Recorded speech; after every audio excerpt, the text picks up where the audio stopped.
Well, welcome everybody, I'm Absurdum, and we're going to do a quick build guide for Jonna.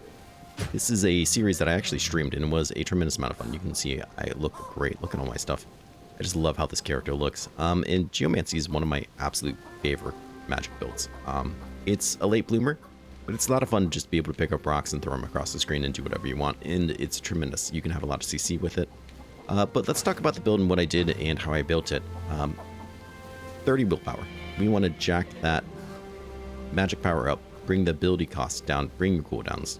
Rest and perception, mostly so we can get that increased accuracy, but really we want that bonus range for our spells.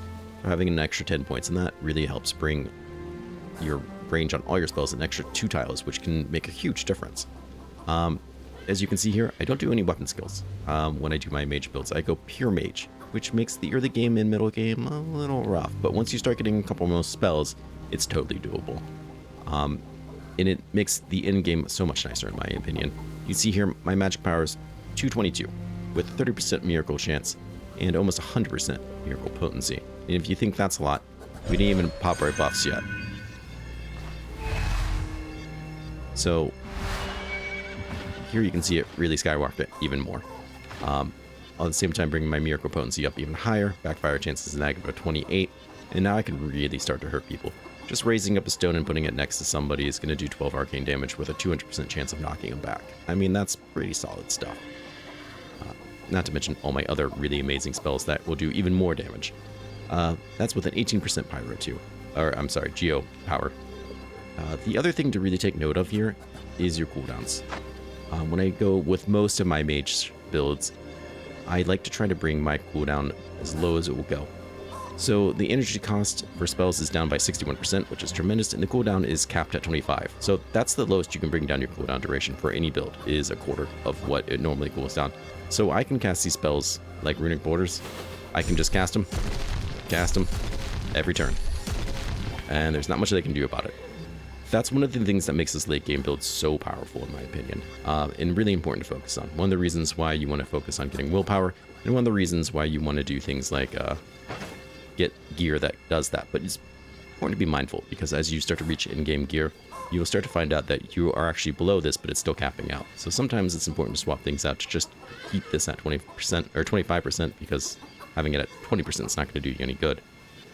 Where you can get some extra magic power or something, that's pretty nice.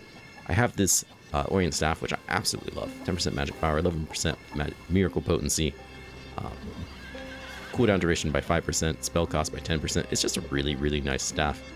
There is another staff that will increase your range by 1, but there is a cap, I think, for a lot of ranges too. Most of your spells won't hit it, but some of them will. However, our gear is looking pretty nice, and we were lucky enough to get these ancient wristbands too, which are also really nice and give us bonus range.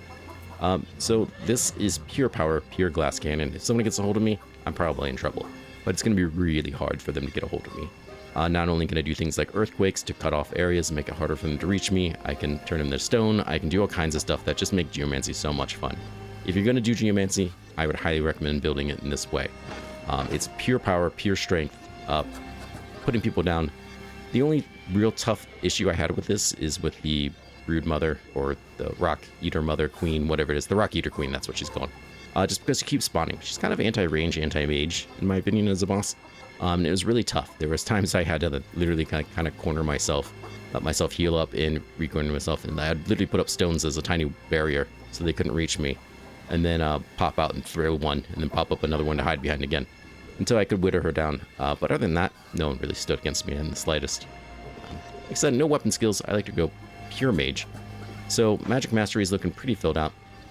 I like a lot of these different abilities, but getting down to Arcane or Forgotten Lore is really nice, as it gives you even more cooldown and magic power and potency and all that stuff too.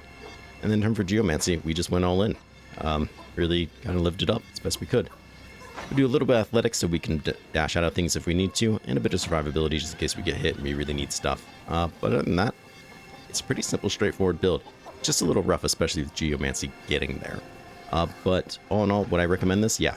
Geomancy, like I said before, is one of my absolutely favorite builds. It's one of the first builds that I got to endgame with when I started learning this game, so it's kind of holds a special place in my heart. But we're an absolute powerhouse. I can absolutely just pick up one of these rocks, throw it from across the room. Look at that range. The further I throw it, the more damage it does. And he doesn't stand a chance. Yeah, 163, knocked him right out. He's done. He was killed so quickly, no one even cares. They don't know what to do about it. Poor guy. But yeah, that's just one spell. It's just that great. It's a lot of fun. Highly recommend it. This build is really, really good. The issue is just getting there.